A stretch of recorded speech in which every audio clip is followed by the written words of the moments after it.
ಕರ್ನಾಟಕ ರಾಜ್ಯ ಸರ್ಕಾರಿ ನೌಕರರ ಸಂಘ ರಾಜ್ಯ ಕಾರ್ಯಕಾರಿ ಸಮಿತಿ ಸಭೆ. ಸ್ವಂತ ಕಚೇರಿ ಇಲ್ಲದ ಶಾಖೆಗಳಿಗೆ ಸ್ವಂತ ಕಟ್ಟಡ ಕಾಮಗಾರಿಗಳು ಸಹಾಯಧನ ಮಾಡುವ ಉದ್ದೇಶದಿಂದ ಇವತ್ತು ಒಳ್ಳೆಯ ಕಾರ್ಯಕ್ರಮವನ್ನು ನಡೆಸಿಕೊಡ್ತಾ ಇದ್ದಾರೆ. ಅವರಿಗೆ ವಿಶೇಷವಾಗಿರ್ತಕ್ಕಂಥ ಸ್ವಾಗತ ಸುಸ್ವಾಗತವನ್ನು ಕೋರ್ತೇನೆ. ಬೆಂಗಳೂರಿನಿಂದ ಬಂದಿರತಕ್ಕಂಥ ಎಲ್ಲ ನನ್ನ ರಾಜ್ಯ ಪರಿಷತ್ ಸದಸ್ಯರು ಪದಾಧಿಕಾರಿಗಳಿಗೂ ಸ್ವಾಗತ ಸುಸ್ವಾಗತ. ಕಾರ್ಯದರ್ಶಿಗಳು, ರಾಜ್ಯ ಪರಿಷತ್ ಸದಸ್ಯರು ಎಲ್ಲರಿಗೂ ನಾನು ಮಾಧ್ಯಮ ಮಿತ್ರರು ಸಮೇತ ಇವತ್ತು ಆಗಮಿಸಿದ್ದೀರಿ. ನಮ್ಮ ಈ ಕಾರ್ಯಕ್ರಮ ಯಶಸ್ವಿಯಾಗಲಿ. ಆ ಕಾರ್ಯಕ್ರಮ ಹಿರಿಯರು ಆಗಿರ್ತಕ್ಕಂಥ ಗಿರಿಗೌಡ ಸರ್ ಅವರಿಗೆ ಜೋರಾದ ಚಪ್ಪಾಳೆ ಮೂಲಕ ಅವರನ್ನ ವೇದಿಕೆಗೆ ಸ್ವಾಗತಿಸಿ ಸನ್ಮಾನಿಸಬೇಕಾಗಿ ಕೋರ್ತೇನೆ. ಸಂಘದ ಬೈರಾ ನಿಯಮಗಳಿಗೆ ಬದ್ಧವಾಗಿಲ್ಲ. ಈ ಹಿಂದಿನ 4 ಕಾರ್ಯಕಾರಿ ಸಭೆಯಲ್ಲಿ ಏನು ಚರ್ಚೆಗಳಾಗಿದೆ ಸಭೆ ತೆಗೆದುಕೊಳ್ತು ಅನ್ನುವಂಥದ್ದು ಹೇಳಿಕ್ ಬಯಸ್ತಾನೆ. ಹಾಗೆ ಬೆಂಗಳೂರಿನ ರಾಜ್ಯ ಸಂಘಕ್ಕೆ ನಿವೇಶನ ಜಮೀನು ಖರೀದಿಸಲು ಫೈನಾನ್ಷಿಯಲ್ ಮ್ಯಾಟರ್ಸ್ ಗಳಿದೆ. ಹಾಗಾಗಿ ಸ್ಕಿಲ್ ತರಬೇತಿಗಳನ್ನ ಮತ್ತೆ ವಸತಿ ಗೃಹಗಳನ್ನು ಅತಿ ಕಡಿಮೆ ದರದಲ್ಲಿ ನೀಡುವಂಥದ್ದು ಕೊಡೋದ್ರ ಬಗ್ಗೆ ಸೀರಿಯಸ್ ಆಗಿ ಮಾಡಿಲ್ಲ. ನೇಪಾಳನ ಲೆಕ್ಕ ನಂಗೆ ಆಗ್ಲಿಲ್ಲ, ಸೋತ್ಬಿಟ್ಟಿದ್ದ ಚುನಾವಣೆಯಲ್ಲಿ. ಶಡಾಕ್ ಆಗುತ್ತೆ ಅಂದ್ರೆ ಫೈನಾನ್ಷಿಯಲ್ ಮ್ಯಾಟರ್ ಇರೋದ್ರಿಂದ ಘಟಿಕೋತ್ಸವ ಸಂಘ ಮೈಸೂರಲ್ಲಿ ಅಟ್ಲೀಸ್ಟ್ ಸುಮಾರು ಒಂದು 10 ಆಯ್ತು. ಅಲ್ಲೇ ಎಕ್ಸಿಕ್ಯೂಟಿವ್ ಕಮಿಟಿ ಬೆಂಗಳೂರಿನಲ್ಲಿ ಒಂದಾಯ್ತು, ಅಲ್ಲೇ ಮುಗಿಸ್ಬಿಟ್ವಿ. ಅತಿಥಿ ಗಣ್ಯರಿಗೆ ನೆನಪಿನ ಕಾಣಿಕೆ ವೇದಿಕೆ ನಿರ್ಮಾಣ 1 ಲಕ್ಷ ಹಾಗಾಗಿ ಇನ್ನುಳಿದ ರಾಜ್ಯದ ವಿವಿಧ ಮೂಲೆಗಳಿಂದ ಆಗಮಿಸಿರ್ತಕ್ಕಂಥ ರಾಜ್ಯದ ನನ್ನ ಉಪಾಧ್ಯಕ್ಷರುಗಳು ಇವತ್ತು ಈ ಸಭೆಯಲ್ಲಿ ಉಪಸ್ಥಿತರಿದ್ದಾರೆ.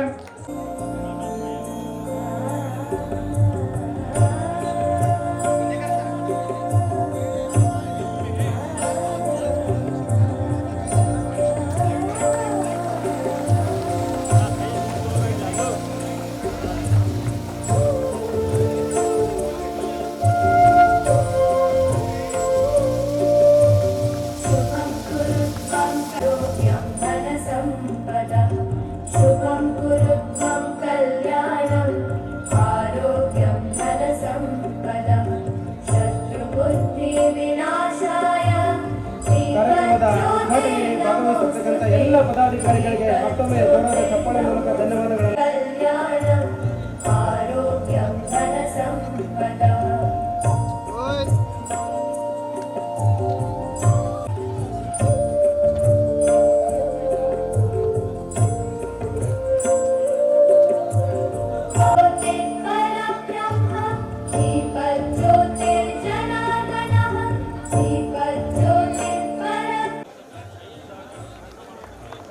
ಅಲ್ಲಿ ಬಾಕ್ಸ್ ಅದ ವೈಡ್ ಬರ್ರಿ.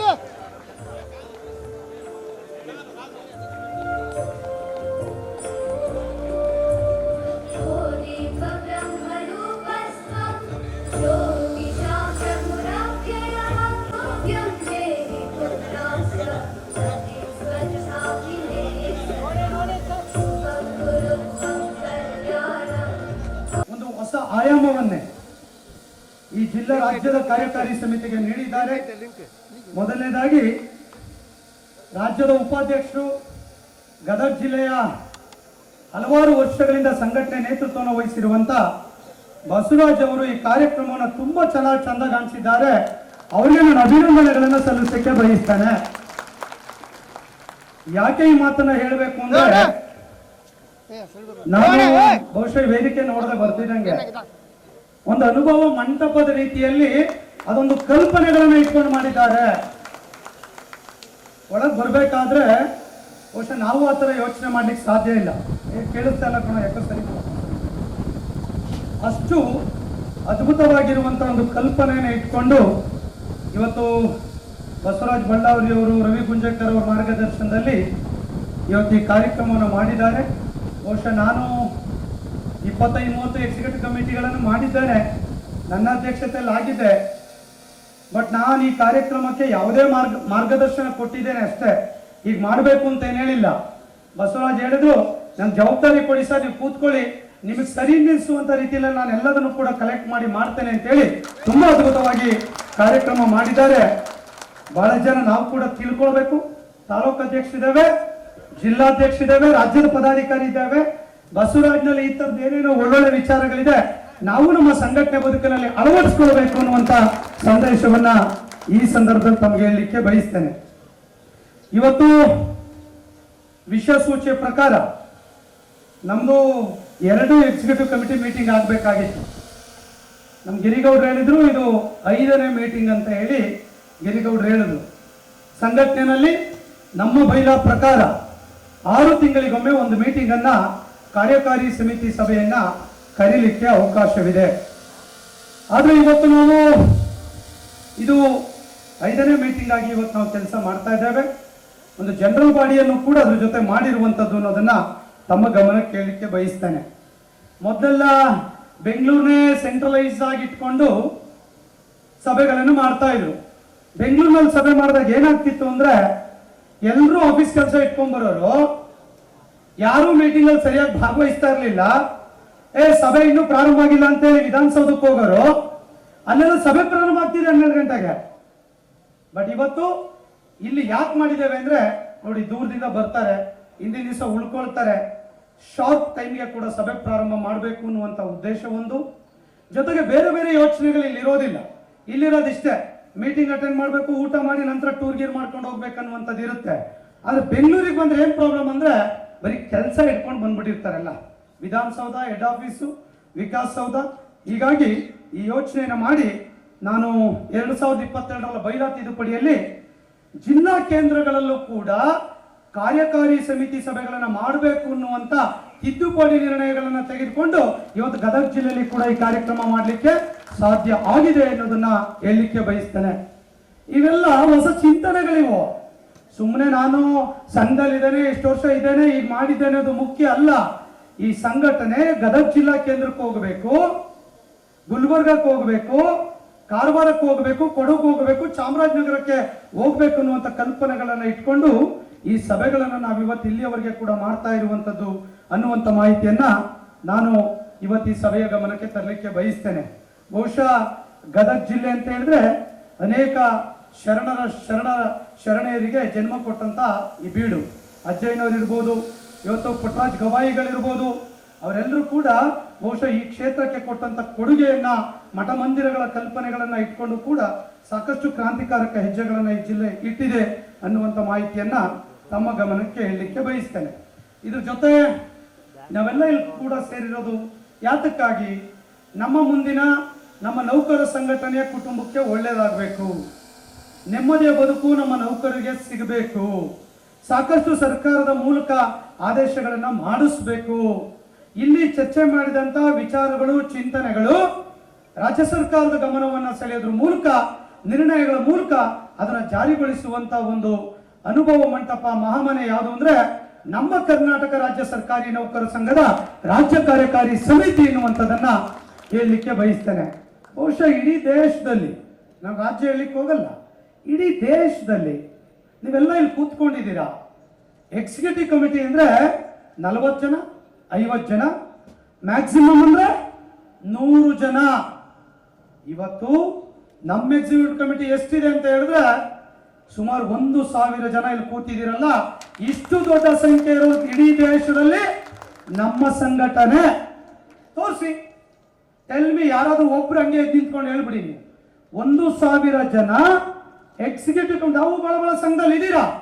1,000 ಜನ ಇರುವಂತ ಎಕ್ಸಿಕ್ಯೂಟಿವ್ ಕಮಿಟಿ, 5,12,000 ಜನ ಒಳಗೊಂಡಂತ ಸರ್ವ ಸದಸ್ಯರ ಮಹಾಸಭೆ ಈ ದೇಶದಲ್ಲಿದ್ರೆ ನಮ್ಮ ಕರ್ನಾಟಕ ರಾಜ್ಯ ಸರ್ಕಾರಿ ನೌಕರರ ಸಂಘ. ಯಾಕೆ ಸ್ವಾಮಿ ಆಗಿರಲಿಲ್ಲ ಇಷ್ಟು ಬದಲಾವಣೆ? ಯಾಕೆ ಖಜಾಂಚಿ, ರಾಜ್ಯ ಪರಿಷತ್ತು, ತಾಲೂಕು ಸೆಕ್ರೆಟರಿಗಳು ಕರ್ಕೊಂಡು ಇಲ್ಲಿ ಊಟ ಹಾಕೊಂಡು ಮೀಟಿಂಗ್ ಮಾಡಬೇಕು, ಅವ್ರ ಅಭಿಪ್ರಾಯ ಕೇಳಬೇಕು ಅನ್ನುವಂತ ಉದ್ದೇಶ ಹಿಂದೆ ಇರಲಿಲ್ಲ. ನಮ್ದು 2 ಉದ್ದೇಶ. ಒಂದು, ಇಲ್ಲಿ ಚರ್ಚೆ ನಿರ್ಣಯಕ್ಕೆ ಅವನ ಅನುಭವಗಳು ದಾರಿ ಇರಲಿಲ್ಲ. 2ನೇದು, ಇಲ್ಲಿ ತಿಳ್ಕೊಂಡಂತ ವಿಚಾರಗಳನ್ನ ಅವನ ತಾಲೂಕು ಜಿಲ್ಲೆಗಳಲ್ಲಿ ಅನುಷ್ಠಾನಗೊಳಿಸ್ತಿನ್ನುವಂತ ಕಾರಣಕ್ಕಾಗಿ ಈ ತರದ ಕೆಲಸವನ್ನ ನಾವು ಮಾಡೋದ್ರ ಮೂಲಕವಾಗಿ ಇವತ್ತು ಸಂಘಟನೆ ಮೂಲೆ ಮೂಲೆಯಲ್ಲಿ ಬೆಳೆದು ನಿಂತಿದೆ ಅನ್ನೋದನ್ನ ಹೇಳಲಿಕ್ಕೆ ಬಯಸ್ತೇನೆ. ಈ ತರದ ಹೊಸ ಹೊಸ ಪ್ರಯೋಗಗಳನ್ನ ಮಾಡಿದ್ದೇವೆ, ಸುಮ್ಮನೆ ಕೂತ್ಕೊಂಡಿಲ್ಲ, ಮಾಡಿದ್ದೇವೆ, ಮಾಡ್ತಾ ಇದ್ದೇವೆ, ಮುಂದೂ ಕೂಡ ಮಾಡ್ತೇವೆ ಎನ್ನುವಂತ ಮಾಹಿತಿಯನ್ನ ತಮ್ಗೆ ಹೇಳಲಿಕ್ಕೆ ಬಯಸ್ತೇನೆ. ಸುಧಾರಣೆ ತರಬೇಕಲ್ಲ. ಯಾರೋ 50 ಜನ ಕೂತ್ಕೊಂಡು ಲಾಬಿ ಮಾಡಿ ಬರ್ಕೊಂಡು ಹೋಗುವಂತ ಸಂಘಟನೆ ಅಲ್ಲ. ಸಾವಿರಾರು ಜನಗಳು ಮೀಟಿಂಗ್ ಪ್ರೊಸೀಡಿಂಗ್ ಸಮೇತ ರೀಡ್ ಮಾಡ್ತೇವೆ, ಅಕೌಂಟ್ಸ್ ಕೂಡ ಪ್ರೆಸೆಂಟ್ ಮಾಡ್ತೇವೆ. ಜನರಲ್ ಬಾಡಿ ಬೈಲಾ ತಿದ್ದುಪಡಿ ಮಾಡಬೇಕು ಅಂದ್ರೂ ಕೂಡ ಪ್ರತಿಯೊಂದನ್ನು ಕೂಡ ಆನ್ಲೈನ್ ಅಲ್ಲಿ ಅಪ್ಲೋಡ್ ಮಾಡಿ ನಿಮ್ಮ ಒಪಿನಿಯನ್ ಅನ್ನು ತೆಗೆದುಕೊಂಡು ಪರ ಇರಲಿ ವಿರೋಧ ಇರಲಿ ಬಹುಮತದ ಆಧಾರದ ಮೇಲೆ ಇವತ್ತು ಈ ಕಾನ್ಸ್ಟಿಟ್ಯೂಷನ್ ಸಂಘದ ಕಾನ್ಸ್ಟಿಟ್ಯೂಷನ್ ಅನ್ನ ಇವತ್ತು ನಾವು ನಿರ್ಮಾಣ ಮಾಡಿರುವಂತದ್ದು 6 ಲಕ್ಷ ನೌಕರಿಗೆ ಅರ್ಪಣೆ ಮಾಡ್ತಾ ಇದ್ದೇವೆ. ಇದು ಕೇವಲ ಷಡಾಕ್ಷರಿ ಒಬ್ಬ ಬರ್ಕೊಳ್ಳುವಂತ ಸಂಘಟನೆ ಅಲ್ಲ, ಅದಾಗಬಾರ್ದು. ಇದು ಇಲ್ಲಿ ಸೇರಿರುವಂತ ಎಲ್ಲರ ಸಮೂಹದ ಎಲ್ಲ ವೃಂದದ ಯಾರು ಚುನಾಯಿತ ಪ್ರತಿನಿಧಿಗಳಿದ್ದಾರೆ, ನಾಮನಿರ್ದೇಶನ ಪದಾಧಿಕಾರಿಗಳಿದ್ದಾರೆ, ಅವರೆಲ್ಲರ ಅಭಿಪ್ರಾಯಗಳನ್ನು ಸಂಗ್ರಹಿಸಿ ಈ ಸಂಘಟನೆ ಮುನ್ನಡೆಸ್ತಾ ಇದೆ ಅನ್ನೋದನ್ನ ತಾವು ಅರ್ಥ ಮಾಡ್ಕೊಳ್ಬೇಕು. ಬಹುಶಃ ಎಷ್ಟೋ ಸಂಘಗಳು ಮೀಟಿಂಗ್ಸ್ ಗಳನ್ನ ಮಾಡಕ್ಕಾಗಿಲ್ಲ ರೀ, ಇಂಟರ್ನಲ್ ಮೀಟಿಂಗ್ಸ್ ಗಳನ್ನ ಮಾಡಕ್ಕಾಗ್ತಿಲ್ಲ, ಸಂಘದ ಪ್ರತಿ ವರ್ಷದ ಆಡಿಟ್ ಅಕೌಂಟ್ಸ್ ಮಾಡ್ಲಿಕ್ಕೆ ಆಗ್ತಾ ಇಲ್ಲ, ಜನರಲ್ ಬಾಡಿಗಳನ್ನ ಮಾಡಕ್ಕಾಗ್ತಾ ಇಲ್ಲ. ಸಹಕಾರ ಇಲಾಖೆಯಿಂದ ಹೋಗಿ ರಿನಿವಲ್ ಗಳನ್ನ ತೆಗೆದು ನೋಡಿದ್ರೆ ಒಂದೊಂದು ವರ್ಷಗಳನ್ನ ಬಿಟ್ಟು ಇವತ್ತು ಸಂಘಗಳು ರಿನಿವಲ್ ಮಾಡ್ಕೊಳ್ತಾ ಇದ್ದಾವೆ. ಅದೇ ನಮ್ಮ ಸಂಘದ್ದು ಹಂಗೆ ಇತ್ತೇನೋ ಗೊತ್ತಿಲ್ಲ, ಹಿಂದೆ ಸ್ವಲ್ಪ ಹಂಗಿತ್ತು. 2019ರಿಂದ ಪ್ರತಿಯೊಂದು ಕೂಡ ಬೈಲಾ ಪ್ರಕಾರ, ಸಂವಿಧಾನದ ಪ್ರಕಾರ, ಸಹಕಾರ ಇಲಾಖೆ ಆಶಯಗಳ ಪ್ರಕಾರ ಇವತ್ತಿನವರೆಗೆ ನಾವು ಕೆಲಸವನ್ನ ಮಾಡ್ತಾ ಇದ್ದೇವೆ. ಇವತ್ತು ನಾವು ಮೀಟಿಂಗ್ ಕರೆಯೋ ಅವಶ್ಯಕತೆ ಇರಲಿಲ್ಲ, ಕರಿಬೇಕಾಗಿರ್ಲಿಲ್ಲ. ನಾವು ಆಲ್ರೆಡಿ 3 ಮೀಟಿಂಗ್ ಮುಗಿಸಿದ್ವಿ. ಆದ್ರೆ ನಾನೇನು ಯೋಚನೆ ಮಾಡ್ತೇನೆ ಅಂದ್ರೆ, ಕಳೆದ ತಿಂಗಳು ಏನು ಮೈಸೂರಿನಲ್ಲಿ ಜುಲೈ ತಿಂಗಳಲ್ಲಿ ಮಾಡಿದ್ವಿ, ಮತ್ತೆ 6 ತಿಂಗಳು ಮಾಡೋಣ ಬಿಡಿ ಅನ್ನುವಂತ ಯೋಚನೆ. ನಾವು ಯಾವುದೇ ವಿಷಯಗಳು ಬರಲಿ, ಯಾವುದೇ ಒತ್ತಡಗಳು ಬರಲಿ, ಪಲಾಯನವನ್ನ ಬೇರೆಯವ್ರು ಮಾಡ್ದಂಗೆ ಮಾಡದೆ ಇವತ್ತು ಸಂಘಟನೆ ಕ್ರಮಬದ್ಧವಾಗಿ ನಿಯಮಬದ್ಧವಾಗಿ ಈ ರೀತಿಯಾಗಿರುವಂತಹ ಸಭೆಗಳನ್ನು ಮಾಡಿ ಒಂದು ಹೊಸ ಮೈಲಿಗಲ್ಲನ್ನ ಸೃಷ್ಟಿ ಮಾಡಿರುವಂತದ್ದು ಒಂದು ಇತಿಹಾಸ ಅನ್ನುವಂತ ಮಾತನ್ನ ಬಹಳ ಅಭಿಮಾನದಿಂದ ತಮ್ಗೆ ಹೇಳಲಿಕ್ಕೆ ಬಯಸ್ತೇನೆ. ಇವತ್ತು ನಾವು ಸಂಘಟನೆಗಳಲ್ಲಿ ಇದ್ದೇವೆ, ಸಂಘಟನೆಗಳಲ್ಲಿ ನಮ್ಮ ಜವಾಬ್ದಾರಿಗಳೇನು, ಕರ್ತವ್ಯಗಳೇನು ಅನ್ನುವಂಥದ್ದನ್ನು ದಯಮಾಡಿ ನಾನು ಯಾರೋ ಷಡಾಕ್ಷರಿ ಬಂದು ಅಧ್ಯಕ್ಷ ಹೇಳೋ ಅವಶ್ಯಕತೆ ಇಲ್ಲ. ಈ ಪುಸ್ತಕದಲ್ಲಿ ಎಲ್ಲದೂ ಕೂಡ ಇದೆ. ತಾಲೂಕು ಅಧ್ಯಕ್ಷನ ಜವಾಬ್ದಾರಿ ಏನು, ಜಿಲ್ಲಾಧ್ಯಕ್ಷನ ಜವಾಬ್ದಾರಿ ಏನು, ತಾಲೂಕಿನ ಕಾರ್ಯದರ್ಶಿ ಜಿಲ್ಲಾ ಕಾರ್ಯದರ್ಶಿ ಜವಾಬ್ದಾರಿ ಏನು, ತಾಲೂಕು ಜಿಲ್ಲಾ ಖಜಾಂಚಿಯ ಜವಾಬ್ದಾರಿಗಳೇನು, ರಾಜ್ಯ ಪರಿಷತ್ ಸದಸ್ಯರ ಕಾರ್ಯ ಜವಾಬ್ದಾರಿಗಳೇನು, ಕಾರ್ಯಾಧ್ಯಕ್ಷ ಜವಾಬ್ದಾರಿಗಳೇನು, ಗೌರವಾಧ್ಯಕ್ಷ ಜವಾಬ್ದಾರಿಗಳೇನು, ಜಂಟಿ ಕಾರ್ಯದರ್ಶಿಗಳು ಸಂಘಟನಾ ಕಾರ್ಯದರ್ಶಿಗಳ ಜವಾಬ್ದಾರಿಗಳೇನು ಅನ್ನುವಂಥದ್ದನ್ನ ತುಂಬಾ ವಿವರವಾಗಿ ನಾವು ಬರೆದಿದ್ದೇವೆ. ದಯಮಾಡಿ ನಾನು ತುಂಬಾ ಹೆಚ್ಚಿಗೆ ಮಾತಾಡ್ಲಿಕ್ಕೆ ಹೋಗೋದಿಲ್ಲ. ಇದರಲ್ಲಿ ಈ ಬುಕ್ಕೇ ನಮಗೆ ಸಂವಿಧಾನ, ಇದೇ ನಮ್ಗೆ ಅಪ್ಲೈ. ನನಗೂ ಇದೆ ಕಾನೂನು, ನಿಮಗೂ ಇದೆ ಕಾನೂನು. ಬಹುಶಃ ನನ್ನ ಕೆಲವು ಸ್ನೇಹಿತರೆಲ್ಲ ಸೇರಿ ಬಹುಶಃ 2019ರಿಂದ 24 ಬಹಳ ಜನ ಮಾಜಿ ಅಧ್ಯಕ್ಷರಿಗೆ ಗೊತ್ತಿದೆ ಅಂತ ಹೇಳಿ ಭಾವಿಸ್ತೇನೆ. ಹೈಕೋರ್ಟಿಗೆ ಕೇಸ್ ಹಾಕ್ಬಿಟ್ರು ನಮ್ಮ ಮೇಲೆ, ನಮ್ಮ ಸಂಘದ ಮೇಲೆ. ನಿಮ್ಗೆ ಗೊತ್ತಿಲ್ಲ, ಹಳಬರಿಗೆ ಗೊತ್ತು. ಬಹುಶಃ ಬಹಳಷ್ಟು ಜನ ಸಹಕಾರ ಇಲಾಖೆ ಬಂದು ಧರಣಿ ಮಾಡಿ ನೀವೆಲ್ಲ ಕೂಡ ನಮ್ಗೆ ಸಹಕಾರ ಕೊಟ್ಟಿದ್ರಿ. ಬಹಳ ಜನ ಮಾಜಿ ಅಧ್ಯಕ್ಷರುಗಳು ಹಾಲಿ ಈ ಟರ್ಮ್ ರಿಪೀಟ್ ಆಗಿರೋದು ಗೊತ್ತಿದೆ. ಇದ್ರ ವಿರುದ್ಧವಾಗಿ ಷಡಾಕ್ಷರರು ಕೆಲಸ ಮಾಡಿದ್ದಾರೆ ಅಂತ ಹೇಳಿ ಹೈಕೋರ್ಟ್ಗೆ ರಿಟ್ ಪಿಟಿಷನ್ ಆಯ್ತು, ಡಿಪಾರ್ಟ್ಮೆಂಟ್ ಎಂಕ್ವೈರಿ ಆಯ್ತು, ಎಲ್ಲದೂ ಕೂಡ ಆಗಿ ಹಿಂದಿನ ಸಭೆಯಲ್ಲಿ ಕೂಡ ರೆಕಾರ್ಡ್ ಆಗಿದೆ. ಸರ್ಕಾರಿ ನೌಕರ ಸಂಘ ಬೈಲಾ ರೀತಿಯ ಕ್ರಮಬದ್ಧವಾಗಿ ಆಡಳಿತ ನಡೆಸಿದೆ, ಲೆಕ್ಕಪತ್ರ ಪಾರದರ್ಶಕವಾಗಿದೆ. ಷಡಾಕ್ಷರಿ ಅವರು ಸಾವಿರಾರು ಕೋಟಿಯನ್ನು ಒಡ್ಕೊಂಡು ತಿಂದಿಲ್ಲ ಅಂತ ಹೇಳಿ ಸಹಕಾರ ಇಲಾಖೆ ಎಂಕ್ವೈರಿ ಮಾಡಿ ರಿಪೋರ್ಟ್ ಅನ್ನ ಕೊಟ್ಟಿದೆ. ಇದೇ ಬೈಲಾ ಪ್ರಕಾರ 15 ಅಂಶಗಳ ದೂರು. ಗೊತ್ತಾ ನಿಮ್ಗೆ? ಹೊಸಬ್ರಿಗೆ ಗೊತ್ತಿಲ್ಲ, ತಿಳ್ಕೋಬೇಕು ನೀವು. ಏನ್ರಿ ಷಡಾಕ್ಷರಿ ಅವರು ಮೆಂಬರ್ಶಿಪ್ ಕೊಡಕ್ಕೆ ಇಷ್ಟೊಂದು ಟೈಟ್ ಮಾಡ್ತಾರೆ? ಸುಮ್ಮನೆ ಟೈಟ್ ಮಾಡಕ್ ನಾನ್ ಕಾರಣ ಅಲ್ಲ, ನಿಮ್ ಸ್ನೇಹಿತರುಗಳ ಕಾರಣ. ಅರ್ಜಿ ಬರೆದ್ಬಿಟ್ರು ರೀ, 400 ರೂಪಾಯಿ ರಿಪೋರ್ಟ್ ಅನ್ನ ಚೀಫ್ ಸೆಕ್ರೆಟರಿ ಬರೆದ್ಬಿಟ್ರು. ನನಗೆ ಚೀಫ್ ಸೆಕ್ರೆಟರಿ ಆಫೀಸಲ್ಲಿ ಕೇಳಿದ್ರು, ಷಡಾಕ್ಷರಿಗೆ ಏನ್ರಿ ಇಷ್ಟು ಫೈಲ್ ಕೊಟ್ಬಿಟ್ಟಿಯಾರ ನಿಮ್ಮ ವಿರುದ್ಧ ಕಂಪ್ಲೇಂಟು? ನೋಡ್ಬಿಟ್ರೆ ಒಂದು ತಾಲೂಕಲ್ಲಿ ಕಾರ್ಪೊರೇಷನ್ ಟ್ಯಾಕ್ಸ್ ಕೊಡೋದು ರಾಜ್ಯಾಧ್ಯಕ್ಷನ ಕೆಲಸ ಅಂತೆ, ಕಟ್ಸೋದು. ಕರೆಂಟ್ ಬಿಲ್ಸ್ ಕಟ್ಟೋದು ನಮ್ ಕೆಲಸ ಅಂತೆ, ವಾಟರ್ ಟ್ಯಾಕ್ಸ್ ಕಟ್ಸೋದು ನಮ್ ಕೆಲಸ ಅಂತೆ, ಈ ಖಾತಾ ಮಾಡಿಸೋದು ನಮ್ ಕೆಲಸ ಅಂತೆ. ಇವೆಲ್ಲ ಮಾಡಿಲ್ಲ. ಹಿಂಗಾಗಿ ಪ್ರತಿ ತಾಲೂಕು ಜಿಲ್ಲೆ ಅವರೇಜ್ ತೆಗೆದುಕೊಂಡ್ರೆ 500 ಕೋಟಿಯ ಆರ್ಥಿಕ ವ್ಯವಹಾರ ಆಗಿದೆ ಅನ್ನುವಂತ ದೂರು. ಯೋಚನೆ ಮಾಡಿ, ಯಾಕಪ್ಪ ಷಡಾಕ್ಷರಿ ಅವರು ಮೆಂಬರ್ಶಿಪ್ ಇಷ್ಟೊಂದು ಬಿಗಿ ಮಾಡ್ತಾರೆ? ಷಡಾಕ್ಷರಿ ಅವರು ಫುಲ್ ಟೈಟ್ ಆಗಿ ಎಲ್ಲದನ್ನು ಕೂಡ ನೋಡ್ತಾರೆ. ಮೆಂಬರ್ಶಿಪ್ ಕೊಡಲ್ಲ ಅಂತ ವಾಟ್ಸಪ್ ನಲ್ಲಿ ಕೆಲವರುಗಳು ಟೆಕ್ಸ್ಟ್ ಮಾಡೋದು ಹಾಕೋದು ನನ್ನ ನಿರ್ಣಯ ಅಲ್ಲ. ಕಾನ್ಸ್ಟಿಟ್ಯೂಷನ್ ಬೈಲಾ ನಿರ್ಣಯ, ಎಕ್ಸಿಕ್ಯೂಟಿವ್ ಕಮಿಟಿ ನಿರ್ಣಯ. ಪಾಪ ತಾಲೂಕು ಅಧ್ಯಕ್ಷ ಇಲ್ಲಿ ಬಂದಿದ್ದಾರೆ. ಹೋಗೋ ತಾಲೂಕು ಅಧ್ಯಕ್ಷ 2023-24ರಲ್ಲಿ ವರ್ಷ ಹೆಸರೇಳಕ್ ಹೋಗಲ್ಲ, ಇಲ್ಲಿ ನನ್ನ ಜೊತೆ ಇಲ್ಲಿ ಕೂತಿದ್ದಾರೆ ಅವರು. ಇಂದಿನ ಅವಧಿಯಲ್ಲಿ ತಾಲೂಕು ಅಧ್ಯಕ್ಷ 60-80 ಸಂಘದ ಜಾಗವನ್ನ 60-80 ಸಂಘದ ಜಾಗ 30 ವರ್ಷದ ಕೆಳಗೆ ಅವನೋ ಪುಣ್ಯಾತ್ಮ ಅಧ್ಯಕ್ಷ ತಗೊಂಡಿದ್ದಾನೆ. ಕಟ್ಟಡ ಕಟ್ಟಿದ್ದಾರೆ, ಮೀಟಿಂಗ್ ಹಾಲ್ ಇದೆ, ಆಫೀಸ್ ಇದೆ, ಕಮರ್ಷಿಯಲ್ ಕಾಂಪ್ಲೆಕ್ಸ್ ಇದೆ. ಆ ಜಾಗವನ್ನ ನಾನು ಸರ್ಕಾರಿ ನೌಕರ ಸಂಘದ ತಾಲೂಕು ಅಧ್ಯಕ್ಷ ನನ್ನ ಹೆಸರಿನಲ್ಲಿ ನನ್ನ ಸ್ಮರಣಾರ್ಥವಾಗಿ ಇನ್ನೂ ಬದುಕಿದ್ದಾನೆ, ಸ್ಮರಣೆ ಅಂತ ಅವನೇ ಹೇಳ್ಕೊಂಡ್ಬಿಟ್ಟ, ನನ್ನ ಸ್ಮರಣಾರ್ಥವಾಗಿ ಈ ಜಾಗವನ್ನ ಸರ್ಕಾರಕ್ಕೆ ಮುಫತ್ತಾಗಿ ಬರ್ಕೊಡ್ತೇನೆ ಅಂತ ಹೇಳಿ ತಹಶೀಲ್ದಾರಿಗೆ ಬರ್ಕೊಟ್ಟಂತ ಪುಣ್ಯಾತ್ಮ ಇಲ್ಲಿದ್ದಾರೆ. ಅದಕ್ಕೂ ಚಪ್ಪಾಳೆ ಹೊಡಿತೀರಲ್ಲ. ಅವ್ನು ಮಾಡಿದಕ್ಕೆ ಅವನ ಅಪರಾಧಿ, ಆರೋಪಿನೇ ಹೌದು, ಅವನ ಅಪರಾಧಿ ಆಗ್ಬಿಟ್ಟೇನು, ಆರೋಪಿ ಅಲ್ಲ. ಅವನಿಗಿಲ್ಲ ಅಧ್ಯಕ್ಷ, ಈಗ ಬೇರೆಯವರಿದ್ದಾರೆ, ಬಹುಶಃ ಕೂತಿದ್ದಾರೆ, ಅವ್ರ ಹೆಸರು ಹೇಳಿದ್ರೆ ಅವಮಾನ ಆಗ್ಬೋದು. ನಾನು ಸತ್ಯ ಮಾತಾಡ್ತಾ ಇದ್ದೀನಿ, ಸುಳ್ಳು ಮಾತಾಡಕ್ ಬರಲ್ಲ. ವಿತ್ ಪೇಪರ್ ಇಲ್ಲೇ ಇಟ್ಕೊಂಡಿದ್ದೀನಿ, ಅಗ್ರಿಮೆಂಟ್ ಕಾಪಿ. ತಹಶೀಲ್ದಾರ್ ಸೋನ್ಸರ್ಗೆ ಬರ್ಕೊಟ್ಟಿರುವಂತ ಜಾಗ ಏನ್ ಅವ್ರ ಅಪ್ಪನ ಮನೆ ಆಸ್ತಿ ಅಂತ ಬರ್ಕೊಟ್ನೇನ್ರಿ ಅವನು? ಯಾವನೋ ಪುಣ್ಯಾತ್ಮ 40 ವರ್ಷದ ಕೆಳಗೆ ಆ ಜಾಗವನ್ನ ತಾಲೂಕು ಆಫೀಸ್ ಪಕ್ಕ ತಗೊಂಡಿದ್ದಾನೆ, MP MLA ಅನುದಾನವನ್ನ ತೆಗೆದುಕೊಂಡು ಕಟ್ಟಡ ಕಟ್ಟಿದ್ದಾನೆ, ಆ ಜಾಗದಲ್ಲಿ ಆಫೀಸ್ ಮಾಡಿದ್ದಾರೆ. ಅದನ್ನ ಇವನು 2023 ಮುಫತ್ತಾಗಿ ಬರ್ಕೊಡ್ತಾನೆ ಅಂತ ಹೇಳಿದ್ರೆ ನಾವು ನೋಡ್ಬೇಕಾ, ಕಣ್ಣು ಮುಚ್ಕೊಂಡು ಕೂತ್ಕೋಬೇಕಾ? ತೀರ್ಮಾನ ನಿಮಗೆ ಬಿಟ್ಟಿತ್ತು. ಇನ್ನೊಂದು ತಾಲೂಕಿನಲ್ಲಿ ಯಾರೋ ಪುಣ್ಯಾತ್ಮರು ಜಾಗ ತಗೊಂಡು ಕಟ್ಟಿದ್ದಾರೆ. 99 ವರ್ಷ ಮಳಿಗೆಗಳನ್ನ 7 ಮಳಿಗೆಗಳನ್ನ ಅವನಿಗೆ ಲೀಸ್ 99 ವರ್ಷ 9 ಮಳಿಗೆ ಸುರೇಶ್ ಹೇಳ್ತಾರೆ 99 ವರ್ಷ ಲೀಸ್ ಕೊಟ್ಟು ಬಿಟ್ಟಿದ್ದಾನೆ. ಒಂದು ತಿಂಗಳಿಗೆ ಲೆಕ್ಕ ಮಾಡಿದ್ರೆ 60 ರೂಪಾಯಿ ಬಾಡಿಗೆ, ಅಲ್ಲಿ ಬಾಡಿಗೆ ಇರೋದು 3,000. 2,000 ಇರಲಿ, ಹೆಂಗ್ರಿ ಕೊಡ್ಲಿಕ್ಕೆ ಬರ್ತದೆ? ನಮ್ ಗಮನಕ್ಕೆ ತರಬೇಕಲ್ಲೇನ್ರಿ? ಇದು ಸಂಘ ನೋಡೋದು ಕರ್ತವ್ಯ ಅಲ್ವಾ ಸಂಘದ್ದು? ಯಾವುದೋ ಒಂದು ತಾಲೂಕಿನಲ್ಲಿ ಮನೆ ಹೇಳಿದ್ರೆ ಎನ್ಕ್ವೈರಿ ಮಾಡ್ತೀನಿ ಅಂತ ನೋಡಕ್ ಹೋದ್ರೆ ಒಳ ಬಾಡಿಗೆ ಕೊಟ್ಟಿದ್ದಾನೆ, ಅವ್ರ ನೆಂಟ್ರಿಗೆ ಕೊಟ್ಟಿದ್ದಾನೆ. 20 ವರ್ಷದಿಂದ ಬಾಡಿಗೆ ನೋಡಿದ್ರೆ ಸರಿಯಾಗಿ ಜಮಾ ಆಗಿಲ್ಲ. ಬಾಡಿಗೆಯಲ್ಲಿ 3,000 ಇದೆ, 1,500 ಅಕೌಂಟಿಗೆ ಹಾಕೊಳ್ತಾನೆ, ಅವ್ರ ನೆಂಟ್ರದ್ದು ಕೈ ಬಿಡ್ತಾನೆ. ಬೇರೆಯವ್ರ ಬಾಡಿಗೆ 3,000 ತಗೊಳ್ತಾನೆ, 1,500 ಅಕೌಂಟಿಗೆ ಹಾಕ್ತಾನೆ, 1,500 ತನ್ನ ಜೇಬ್ಗೆ ಹಾಕೊಳ್ತಾನೆ.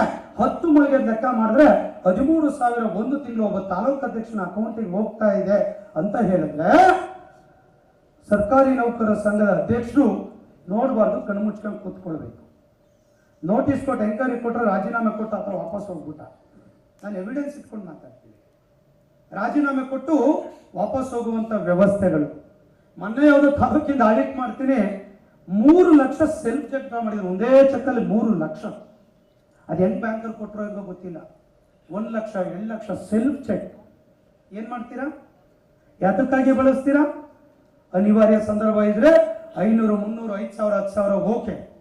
50,000, 1 ಲಕ್ಷ 2 ಲಕ್ಷ 3 ಲಕ್ಷ ಸೆಲ್ಫ್ ಜಾಗ ಚೆಕ್ ಅನ್ನ ಬರಿತಾ ಇದ್ರೆ ನಾವೇನ್ ಮಾಡ್ಬೇಕು?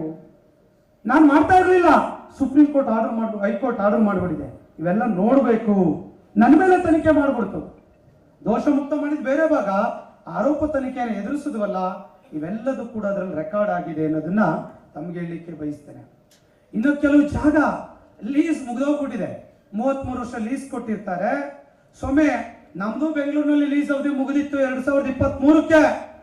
ಸರ್ಕಾರದ ಮುಂದೆ ಡಾಕ್ಯುಮೆಂಟ್ಗಳು ಕೊಟ್ಟು ಮತ್ತೆ 33 ವರ್ಷ ನಾವು ರಿನಿವಲ್ ಮಾಡಿಸಿದ್ದೇವೆ. ನೀವ್ಯಾಕೆ ಸ್ವಾಮಿ ಮಾಡ್ಸಕ್ಕಾಗಲ್ಲ? ಒಂದು ದಿನ ಹೆಚ್ಚಿಗೆ ಲೇಟ್ ಆದ್ರೂ ಕೂಡ ಆ ಜಾಗ ಸರ್ಕಾರದ್ದಾಗತ್ತೆ, ಆ ಜಿಲ್ಲಾಡಳಿತ ತಾಲೂಕು ಆಡಳಿತದ್ದು ಆಗ್ತದೆ. ಹಾಗಾಗಿ ರಿನಿವಲ್ಗಳು ಕೂಡ ಆಗಿಲ್ಲ. ಎಷ್ಟೋ ಜಾಗಗಳು ಈ ಖಾತೆಗಳಾಗಿಲ್ಲ, RTC ಆಗಿಲ್ಲ, ರೆಕಾರ್ಡ್ಗಳಾಗಿಲ್ಲ, ಅವ್ರ ಹೆಸರು ರೆಕಾರ್ಡ್ಗಳಾಗಿಲ್ಲ. ಮೊನ್ನೆ ಯಾವುದೋ ಒಂದು ಜಾಗವನ್ನ ಬೆಳಗಾವಿ ಜಿಲ್ಲೆಯಲ್ಲಿ ನಮ್ಮ ರಾಯಗಳು ಗೊತ್ತಿದೆ, ಅದನ್ನ DC ಆರ್ಡರ್ ಮಾಡ್ತಾರೆ. ಇದು ನಮ್ಮ ಜಾಗ, ಉದ್ದೇಶಕ್ಕೆ ನೀವು ಬಳಸಿಲ್ಲ, ಹಾಗಾಗಿ ಇದು ಅವಧಿ ಮುಗ್ದಿದೆ, ಇದು ನಮ್ಮ ಸರ್ಕಾರದ ಜಾಗ ಅಂತ ಹೇಳಿ ಮುಟ್ಗೋಲ್ ಹಾಕೊಳ್ತು. ಮತ್ತೆ ನಾವು ಸಂಘದಿಂದ 25, 30, 50,000 ಖರ್ಚು ಮಾಡಿ ಹೈಕೋರ್ಟ್ ಹೋಗಿ ಬಹುಶಃ ತಿಂಗಳು ಅಳದು ಒಂದು 5-6 ಲಕ್ಷ ಖರ್ಚು ಮಾಡಿ ಸ್ಟೇ ತಗೊಂಬಂದ ಜಾಗವನ್ನು ಉಳಿಸಿಕೊಳ್ಳುವಂತ ಕೆಲಸ ಮಾಡಿದ್ದೇವೆ. ಯೋಚನೆ ಮಾಡಬೇಕು. ಈ ಮಟ್ಟದ ಒಂದು ವ್ಯವಸ್ಥೆ ನಮ್ಮ ಮನೆ ಮಠ ಆದ್ರೆ ನಾವು ಬಿಡ್ತೀವೇನ್ರಿ? ಆಗೋದಿಲ್ಲ. ಅಲ್ಲಿರೋದು ಕೆಲಸವನ್ನು ಇಲ್ಲಿ ಮಾಡೋಕ್ಕಾಗಲ್ಲ ಅಂತ ಹೇಳಿದ್ರೆ ನನ್ನೂ ಸೇರಿದಂತೆ ನಾವ್ ಯಾಕೆ ಸಂಘಟನೆಗಳಲ್ಲಿ ಇರಬೇಕು ಅನ್ನುವಂತ ಚಿಂತನೆಯನ್ನ ಮಾಡ್ಲಿಕ್ಕೆ ಬಯಸ್ತೇನೆ. ಕ್ಲಬ್ ಪರ್ಮಿಷನ್ಸ್ಗಳು ತಗೊಳ್ಳೋದೇ ಇಲ್ಲ, ಮಾಡ್ತೀರಾ. ಅಕೌಂಟ್ ಎಷ್ಟಾಗುತ್ತೆ, ಸ್ಟ್ರೈಕ್ ಏನಾಗುತ್ತೆ, ರೇಟ್ಸ್ಗಳೇನು, ನನಗೆಲ್ಲದೂ ಕೂಡ ಗೊತ್ತಿದೆ. ಎಷ್ಟು ಜನ ತಪ್ಪುಗಳನ್ನ ಮಾಡ್ತಾ ಇಲ್ಲ. ಅಕೌಂಟ್ಗಳನ್ನ ಸಂಘ ಜಾಯಿಂಟ್ ಅಕೌಂಟ್ ಅಲ್ಲಿ ಇಡಬೇಕು, ಇಡ್ತಾ ಇಲ್ಲ. ಆಚೆ ಹೋಗುತ್ತೆ, ಆಚೆ ಬರುತ್ತೆ, ಅದೇ ಸಪರೇಟ್ ಅಕೌಂಟ್, ಅದೇ ಸಿಸ್ಟಮ್ ಬೇರೆ, ಅದೇ ಮೆಂಬರ್ಸ್ ಬೇರೆ, ಅದೇ ಟೂರ್ ಬೇರೆ, ಅದೇ ಅಕೌಂಟ್ಸ್ ಬೇರೆ. ಸೊಮ್ಮೆ ನೀವು 10 ಲಕ್ಷ ಕಲೆಕ್ಟ್ ಆಗಿ 10 ಲಕ್ಷ ಖರ್ಚು ಮಾಡೋದಕ್ಕೆ ಕ್ಲಬ್ ಹಾಕಿರ್ಬೇಕು. ನಮ್ಗೆ ಅವಶ್ಯಕತೆ ಇಲ್ಲ. ಅಕೌಂಟ್ ತೋರಿಸೋದೊಂದು, ರೆಕಾರ್ಡ್ ಅಲ್ಲಿ ಇರೋದೊಂದು, ದಾರಿ ತಪ್ಪಿಸೋ ಕೆಲಸ. ನೂರಾರು ದೂರುಗಳು ನಮಗೆ ಬಂದಿದೆ. ಅದು ಇವತ್ತಿಗೂ ಕೂಡ ನಾನು ಯಾರ ಮೇಲೂ ಕೂಡ ಪ್ರಶ್ನೆ ಕೇಳುವಂತ ಕೆಲಸವನ್ನು ನಾವು ಮಾಡಿಲ್ಲ. ಅನೇಕ ಮಳಿಗೆಗಳು ರಿವೈಸ್ ಆಗುವಂಥದ್ದು, ಬಾಡಿಗೆ ಕಾಲಕಾಲಕ್ಕೆ ಮೀಟಿಂಗ್ ಕರಿಬಹುದು, ಸ್ವಚ್ಛತೆ ಇರುವಂಥದ್ದು, ಕಾರ್ಯಕ್ರಮ ಆಧಾರಿತವಾಗಿ ನಾವೆಲ್ಲದನ್ನು ಕೂಡ ಮಾಡುವಂತ ಅವಶ್ಯಕತೆ ಅನಿವಾರ್ಯತೆ ಇವತ್ತಿನ ದಿನಗಳಲ್ಲಿ ಇದೆ. ಬಹುಶಃ ಇದೆಲ್ಲ ಮಾಡ್ತಾ ಇದೀವ. ನಾನು ಮಾಡ್ತಾ ಇದ್ದೀನಿ. ನಾನು 5 ಮೀಟಿಂಗ್ ಮಾಡಿದ್ದೇನೆ, ನಾನು ಜನರಲ್ ಬಾಡಿ ಮಾಡಿದ್ದೇನೆ, ನಾನು ಅಕೌಂಟ್ ಚಾರ್ಟರ್ಡ್ ಅಕೌಂಟ್ ಆಡಿಟ್ ಮಾಡಿಸಿದ್ದೇನೆ, ಸರ್ಕಾರ ಕೊಟ್ಟಿದ್ದೇನೆ, ಸಭೆ ಮಾಡ್ತೇವೆ, ಕಾರ್ಯಕ್ರಮ ಮಾಡ್ತೀನಿ, ಕನ್ನಡ ರಾಜ್ಯೋತ್ಸವ ಮಾಡ್ತೇವೆ, ವುಮೆನ್ಸ್ ಡೇ ಮಾಡ್ತೇವೆ, ಸರ್ಕಾರದ ಮುಂದೆ ಅನೇಕ ಆದೇಶಗಳನ್ನು ಹೋಗಿ ಮನವೊಲಿಸಿ ಕೆಲಸವನ್ನ ಮಾಡಿಸ್ತಾ ಇದ್ದೇವೆ. ಎಲ್ಲೂ ಕೂಡ ಸಂಘಟನೆ ಕೂತ್ಕೊಂಡಿಲ್ಲ ಕೈ ಕಟ್ಕೊಂಡು. ನಿಮ್ಮ ತಾಲೂಕಿನಲ್ಲೂ ಕೂಡ ನೀವು ಅದೇ ರೀತಿ ಕೆಲಸವನ್ನ ಮಾಡಬೇಕು ಅನ್ನುವಂತ ಒಂದು ಚಿಂತನೆ ಮಾಡುವಂತ ಸಭೆ ಇದಾಗಿದೆ. ಈ ಜವಾಬ್ದಾರಿಯನ್ನ ತಾವೆಲ್ಲರೂ ಕೂಡ ನಿರ್ವಹಿಸಬೇಕು ಅನ್ನುವಂಥದ್ದೇ ಈ ಸಭೆಯ ಸದಾಶಯ ಅನ್ನುವಂಥದ್ದನ್ನ ತಮ್ಮ ಗಮನಕ್ಕೆ ಇಳಿಕೆ ಬಯಸ್ತೇನೆ. ಹಾಗಾಗಿ ಆ ಕೆಲಸವನ್ನ ತಾವು ಮಾಡಬೇಕು. ಅನೇಕ ಇವತ್ತು ನನಗೆ ನೋವಿನ ಸಂಗತಿ, ಲೆಟ್ರೇಟ್ಗಳನ್ನು ಮಾಡ್ಲಿಕ್ಕೆ ಇವತ್ತು ನಮ್ಮ ತಾಲೂಕಿನ ಜಿಲ್ಲೆಗೆ ಕೆಲವರು ಬರ್ತಾ ಇಲ್ಲ. ಲೆಟರ್ಗಳು ಕೊಟ್ಟಿದ್ದೇವೆ, ಇದೇ ಮಾಡಲಲ್ಲಿ ಮಾಡಿ. ಅವ್ರು ಯಾವ್ದೋ ರೆಡ್ ಕಲರ್ ಹಾಕ್ತೀರಾ, ಗ್ರೀನ್ ಕಲರ್ ಹಾಕ್ತೀರಾ, ಹಂಗಿರಬಾರ್ದು. ಸಂಘದ ಲೋಗೋ ಅಲ್ಲಿದೆ, ಆ ಲೋಗೋ ಹೆಂಗಿದೆ ಹಂಗೆ ಇರಬೇಕು. ಬೇರೆ ಬೇರೆ ಲೋಗೋವನ್ನು ಹಾಕ್ತೀರಾ. ವಾಟ್ಸಪ್ ನಲ್ಲಿ ಗ್ರೂಪ್ಗಳನ್ನ ಮಾಡಿದ್ದೇವೆ. ಜಿಲ್ಲೆನಲ್ಲಿ ತಾವೆಲ್ಲ ಬಂದಿದ್ದೀರಾ. ಪ್ರತಿಯೊಂದು ಆದೇಶಗಳು, ಸಂಘದ ಚಟುವಟಿಕೆ, ಕಾರ್ಯಕ್ರಮಗಳನ್ನ ನಿಮ್ಮೆಲ್ಲಾ ಗ್ರೂಪ್ಗಳಲ್ಲಿ ಕೂಡ ನಿಮಗೆ ಬರ್ತಾ ಇದೆ. ಏನು 9,000 ಜನ ಗ್ರೂಪ್ ಇದೆ ಪ್ರತಿ ಜಿಲ್ಲೆನಲ್ಲಿ. ನಿಮ್ಮೆಲ್ರಿಗೂ ಕೂಡ ಪ್ರತಿದಿನ ಸಂಘ ಏನ್ ಮಾಡುತ್ತೆ, ಏನ್ ಕೆಲಸ ಮಾಡ್ತದೆ, ಎಲ್ಲ ಆದೇಶಗಳನ್ನು ಕೂಡ ನಿಮಗೆ ತಲುಪಿಸುವಂತ ಕೆಲಸವನ್ನ ನಾವು ಮಾಡ್ತಾ ಇದ್ದೇವೆ ಎನ್ನುವಂತ ಮಾಹಿತಿ ತಮ್ಮೆಲ್ಲರ ಗಮನದಲ್ಲಿ ಇದೆ ಅಂತೇಳಿ ನಾನು ಭಾವಿಸ್ತೇನೆ. ಹೀಗೆ ಸಂಘಟನೆ ನಿಮ್ಮ ನಮ್ಮ ನಡುವೆ ಸಂಘರ್ಷಕ್ಕೆ ಅವಕಾಶವಿಲ್ಲದೆ ಒಟ್ಟಾಗಿ ತೆಗೆದುಕೊಂಡು ಹೋಗಬೇಕು ಅನ್ನುವಂಥದ್ದೇ ಸಂಘದ ಅಭಿಪ್ರಾಯ ಆಗಿದೆ ಎನ್ನುವಂತ ಮಾಹಿತಿಯನ್ನ ತಮ್ಮ ಗಮನಕ್ಕೆ ಇಳಿಕೆ ಬಯಸ್ತೇನೆ. ಇವತ್ತಿಗೂ ಕೂಡ ಮೊನ್ನೆ ಆರೋಗ್ಯ ಇಲಾಖೆದು ಲೆಟರ್ಗಳು ಬಂತು. ಲೋಗೋ ಸರಿ ಇಲ್ಲ, ಲೆಟರ್ ಸರಿ ಇಲ್ಲ, ಅದರಲ್ಲಿ ಅಧ್ಯಕ್ಷ ಹೆಸರು, ಕಾರ್ಯದರ್ಶಿ ಹೆಸರು ಹಾಕುವಂಥದ್ದು, ಕಲರ್ ಚೇಂಜ್ ಮಾಡುವಂಥದ್ದು. ಸ್ವಾಮಿ, ಎಷ್ಟು ಸಲ ಹೇಳ್ಬೇಕು ನಿಮ್ಗೆ? ನೀವೇ ಫಸ್ಟ್ ಮೀಟಿಂಗ್ ಅಲ್ಲಿ ಸಿಗ್ನೇಚರ್ ಮಾಡಿ ಹೋಗಿದ್ದೀರಾ. ಅರೆ, ನೀವೇ ಕಾನೂನನ್ನ ಪಾಲಿಸಲಿಲ್ಲ ಅಂತ ಹೇಳಿದ್ರೆ ಎಷ್ಟೋ ಜಿಲ್ಲಾಧ್ಯಕ್ಷರು, ತಾಲೂಕು ಅಧ್ಯಕ್ಷರು ಬೇಜಾರು ಮಾಡ್ಕೊಳ್ಬಹುದು.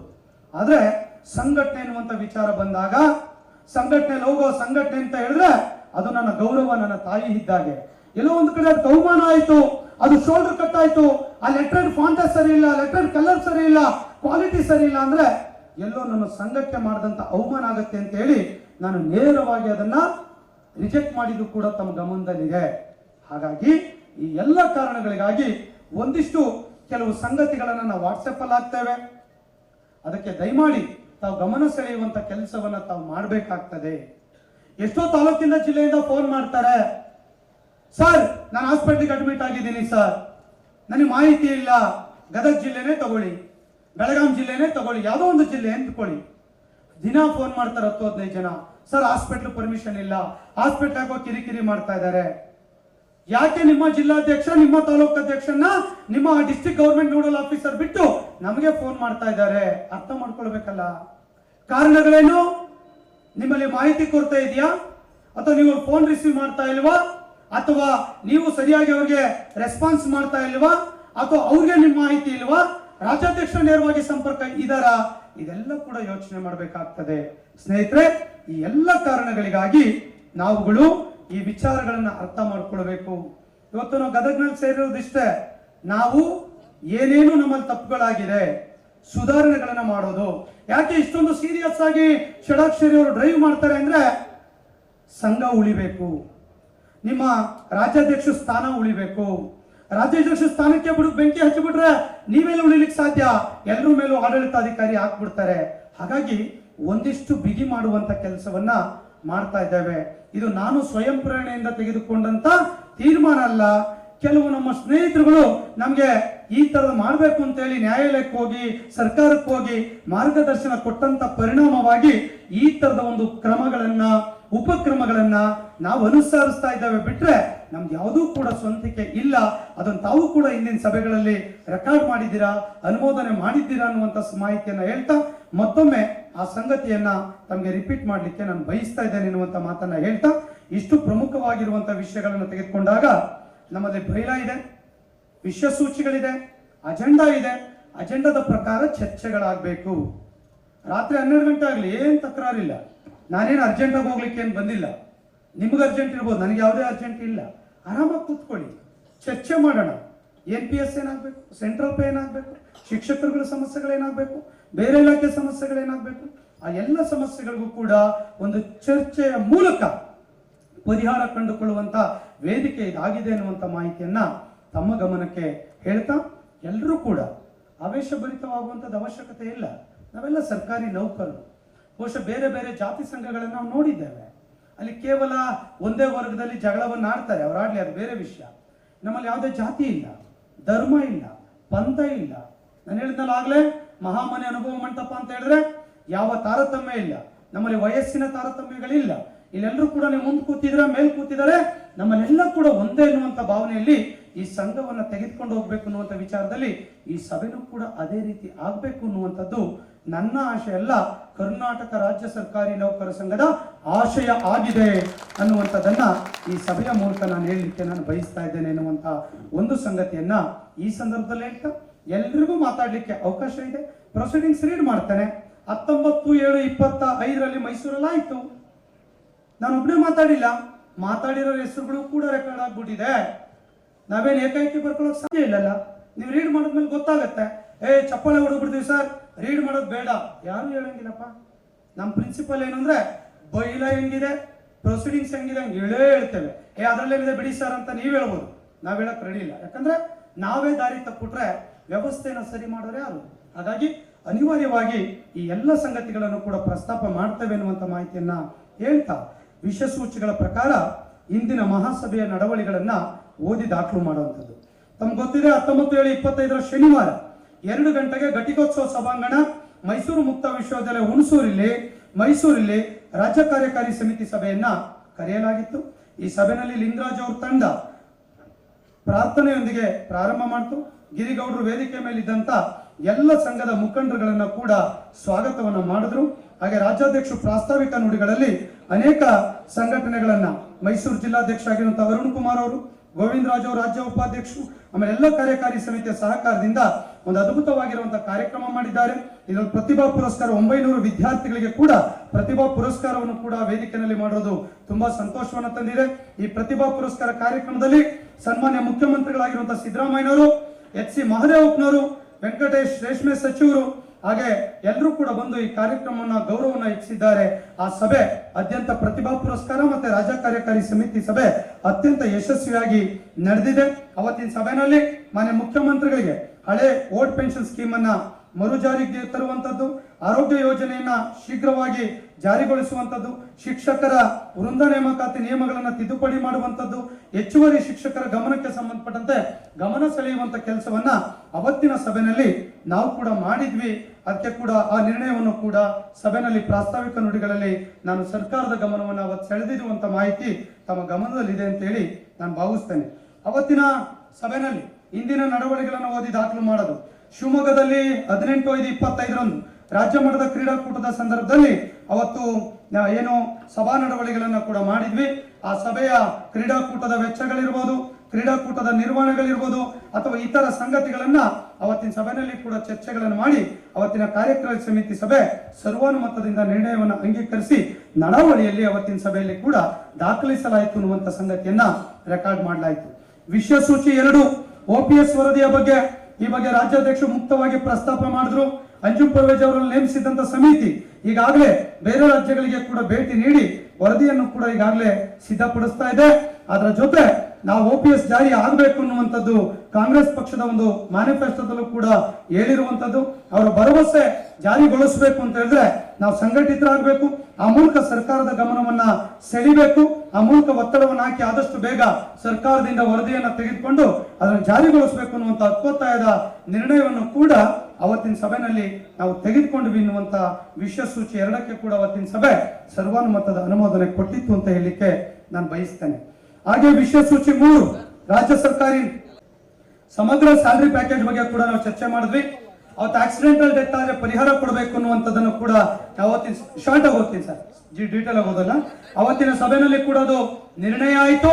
ಅವತ್ತೆಲ್ಲ ಕೂಡ ಈಗಾಗಲೇ ಆದೇಶಕ್ಕೆ ಜಾರಿ ಬಂದು ಬಹಳಷ್ಟು ಬ್ಯಾಂಕ್ಗಳು ಕೂಡ ಯೋಜನೆಯನ್ನು ಜಾರಿಗೊಳಿಸುವಂತ ಕೆಲಸವನ್ನು ಈಗಾಗಲೇ ಮಾಡಿರೋದು, ಅದನ್ನು ಕೂಡ ನಿರ್ಣಯವನ್ನು ಮಾಡಿದ್ವಿ.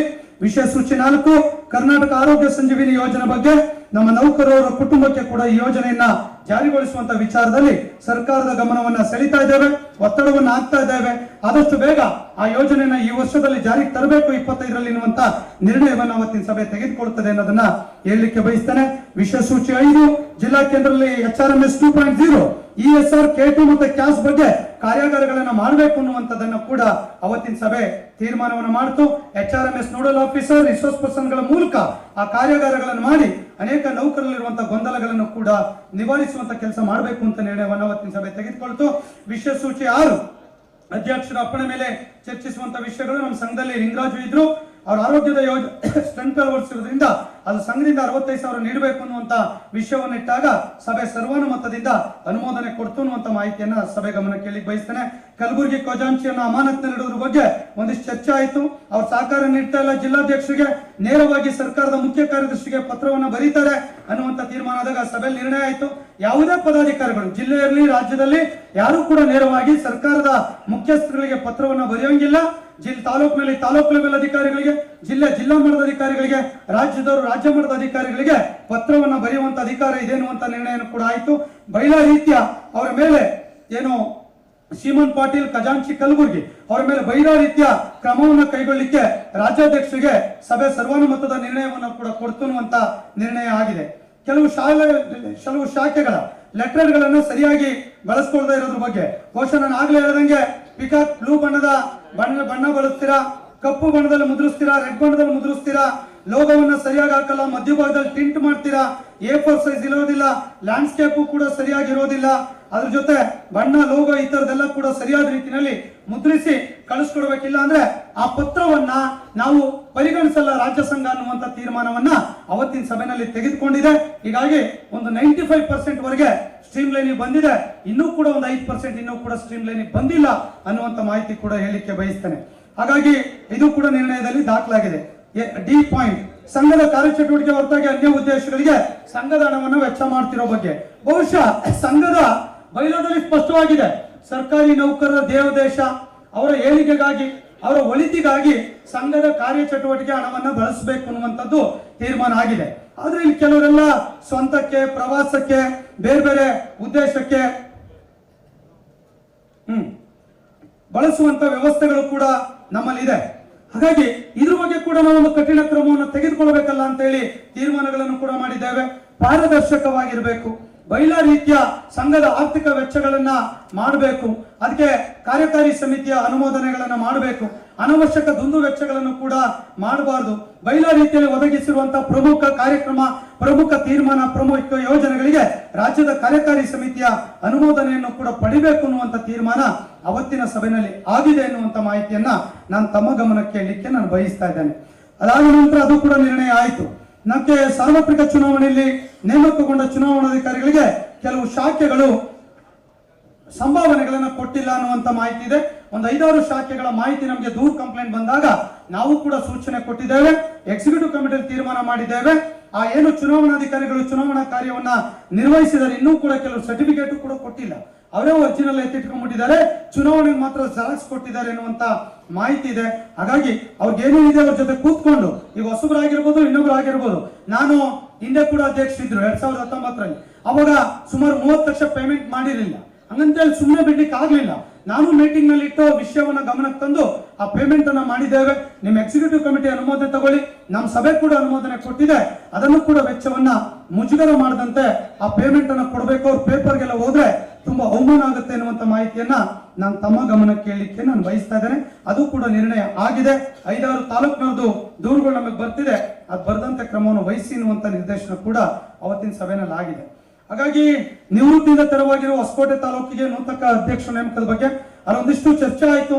ಅಲ್ಲಿ ಅವರವರೇ ಅಧ್ಯಕ್ಷರು ಅಂತ ಘೋಷಣೆ ಮಾಡಿದ್ರು. ನಮ್ಮಲ್ಲಿ ಕೂಡ ಬಯಲ ಇದೆ, ಏನಾಗಬೇಕು, ವೋಟರ್ ಲಿಸ್ಟ್, ಪ್ರೊಸೀಡಿಂಗ್, ಚುನಾವಣೆ, ಅದ್ರ ಮೂಲಕ ಆಯ್ಕೆ ಆಗಬೇಕು. ಅಲ್ಲೆಲ್ಲ ಒಂದು ಕಡೆ ಆ ಥರದ್ದು ಆಗಲಿಲ್ಲ. ಹಾಗಾಗಿ ಅವತ್ತಿನ ಸಭೆ ಕೂಡ ಅವರು ದೂರು ಬಂದಾಗ ನಾವು ನಿರ್ಣಯವನ್ನು ಮಾಡಿದ್ದೇವೆ, ಸಂಘದ ಬಯಲ ರೀತಿಯ ಕ್ರಮ ವಹಿಸಲಿಕ್ಕೆ, ಅದೇ ರೀತಿ ಎಲ್ಲಾ ಶಾಖೆಗಳು ಕೂಡ ಕ್ರಮವನ್ನು ಅನುಸರಿಸಬೇಕು ಅನ್ನುವಂತ ತೀರ್ಮಾನವನ್ನು ಕೂಡ ಅವತ್ತಿನ ಸಭೆಯಲ್ಲಿ ಆಗಿದೆ ಅನ್ನುವಂತ ಮಾಹಿತಿಯನ್ನ